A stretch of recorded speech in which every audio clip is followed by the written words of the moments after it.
श्यान बल व श्यानता गुणांक, ये सबसे ऊपर वाली लेयर सपोज ऐसे है, ठीक है ना। ये मैंने दो लेयर बना दी, इसकी डिस्टेंस x है और इसकी x प्लस डेल्टा x उसी तरह से है।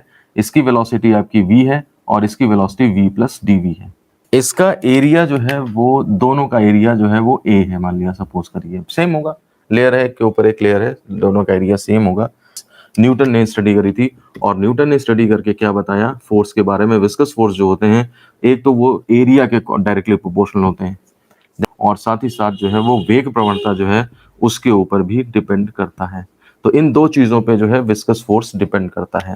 कंबाइनिंग जैसे ही करेंगे आप, F directly proportional to A delta V by delta x आ जाएगा और इज इक्वल टू जैसे ही लगाएंगे तो एक कांस्टेंट आ जाएगा, वही फेमस कांस्टेंट जिसे हम कहते हैं श्यानता गुणांक। तो ईटा A delta V over delta x, ये हमारे पास फॉर्मूला बनता है और इसके अंदर जो ये कांस्टेंट आया है ईटा, ये आपका श्यानता गुणांक आया है। अब इसकी डेफिनेशन बनानी है आपने, तो डेफिनेशन बनाने के लिए आप क्या करेंगे, देखिए फिजिक्स में कोई भी डेफिनेशन बनती है तो एरिया को 1 कर दीजिए, delta V by delta x को 1 कर दीजिए, ठीक है ना। तो आपका F इज इक्वल टू क्या आ जाएगा, ईटा आ जाएगा। न्यूमेरिक वैल्यू ले लीजिए, प्लस माइनस हट जाएगा, F इक्वल टू ईटा, यानी कि किसी द्रव का श्यानता गुणांक उसकी परतों के बीच में लगने वाला वह बल है जब उसकी परतों के बीच में वेलोसिटी ग्रेडियंट 1 हो, यूनिट हो, और उनकी परतों का एरिया भी एकांक हो। यानी कि एकांक परतों और एकांक वेग प्रवणता वाली लेयर्स के बीच में जितना घर्षण बल लगता है या विस्कस फोर्स लगता है, वही द्रव का श्यानता गुणांक कहलाता है। डेफिनेशन, इसकी डायमेंशन तो इतनी इंपॉर्टेंट है, डायमेंशनल एनालिसिस में भी पढ़ चुके हैं, आप निकाल लीजिएगा। और वैसे मैं बता दूं ml-1 t-1 फेमस डायमेंशन है, आप इस डायरेक्ट याद रखें। पता लगा पेपर में कैलकुलेट होने में गलती हो गई तो उस केस में ये रटा हुआ काम आ जाएगा आपका, तो तुरंत पहचान जाएंगे कि हाँ भाई कुछ मिस्टेक हो गई निकालने में। तो ये श्यानता गुणांक की जो है वो आपकी डायमेंशंस आ जाती हैं। अब अगर कोई पूछे इसकी डायमेंशन क्या है फोर्स की, तो फोर्स की डायमेंशन तो वही होंगी ना, फोर्स है, फोर्स की डायमेंशन ml-t-2 वही हो जाएंगी। ईटा की डायमेंशन की बात कर रहे हैं तो हमारे पास इतनी आ जाती है, ठीक है ना। अब बात आती है इसकी यूनिट क्या होती है। डेफिनेशन डायमेंशन कर दी मैंने, यूनिट अभी छोड़ दी। देखिए अब हम देखते हैं श्यानता गुणांक की यूनिट क्या होती है। इसकी यूनिट, ईटा की यूनिट, इसमें थोड़ा सा आपको ध्यान देना है, इंपॉर्टेंट होता है पार्ट। SI यूनिट होती है और CGS यूनिट होती है। तो जो भी होती है वो तो हम निकाल देंगे, लेकिन आप ये ध्यान रखिएगा दिमाग में, CGS यूनिट का जो भी आएगी उसको हम पॉइज कहते हैं। समझ रहे हैं बात आप।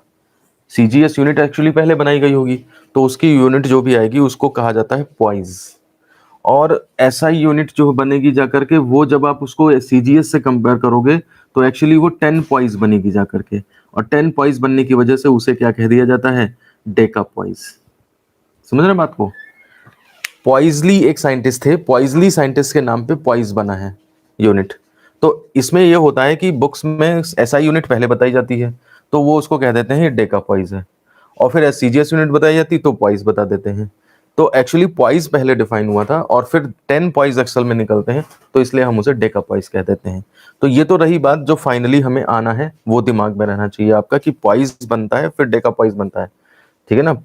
एक्चुअल यूनिट CGS की पॉइज थी, पॉइजली साइंटिस्ट के नाम पे। अब हम देख लेते हैं इसको, फॉर्मूला क्या है ईटा का, ये देखो। ईटा F इक्वल टू था हमारे पास ईटा A delta V by delta x, तो यहाँ से ईटा इज इक्वल टू आ जाएगा F delta x upon A delta V। समझ रहे बात आप। इसका मतलब ये हो गया कि अगर थोड़ा सा सॉल्व कर दीजिए तो फोर्स की न्यूटन, इसकी metre upon metre square into metre पर सेकेंड, तो 1 मीटर जो है आपका इससे कट गया, तो न्यूटन इंटू सेकेंड पर मीटर स्क्वायर। ये आपकी SI सिस्टम में जो यूनिट आएगी वो न्यूटन मीटर -2 एंड सेकेंड, या न्यूटन इंटू सेकेंड मीटर -2 कर दीजिए, और इसी को जो है वो डेका पॉइज सीधे बोल दिया जाता है किताब में। अब CGS यूनिट जब देखेंगे आप तो CGS यूनिट क्या बनेगी, इसी में डाइन इंटू सेकेंड और सेंटीमीटर -2, ये आपकी CGS यूनिट बनेगी, इसे ही पॉइज बोल दिया जाता है। अब ये डेका पॉइज कैसे बना, अब आप आसानी से देख सकते हो। न्यूटन का आप क्या कर दो, इसकी कनेक्टिविटी अगर देखनी है आपने ना, तो न्यूटन का 10 टू द पावर 5 डाइन कर दोगे, मीटर -2 का 10 का स्क्वायर, और सेंटीमीटर 100 सेंटीमीटर होते हैं to the power -2 and second, ये कर दोगे तो ये आपका मिल जाएगा 10 to the power 5 into 10 to the power 4 -4 ये इसका, और डाइन सेंटीमीटर -2 सेकेंड। तो ये देखिए कितना बचा, 10 डाइन सेंटीमीटर माइनस 2 सेकेंड बचा। और 10 डाइन डाइन पर इसको क्या कहते हैं, पॉइस कहते हैं। तो ये देखिए 10 पॉइस आया, 10 पॉइस का तब डेका पॉइस हुआ जा करके। तो ईटा की यूनिट में थोड़ा सा लफड़ा है, आप कंफ्यूज हो सकते हैं, इसलिए मैंने इसको डिटेल में बता दिया है। तो आप ध्यान रखेंगे।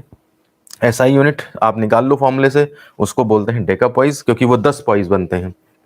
और सीजीएस यूनिट होती है वो डाइन जो भी होती है उसको पॉइस नाम, जो वो तो फॉर्मूले से निकाल लोगे ये वाली, और इसका नाम क्या है, तो वो पॉइजली साइंटिस्ट के नेम पे पॉइस पड़ा, इससे फिर डेका पॉइस बना जा करके यहाँ पे। तो ये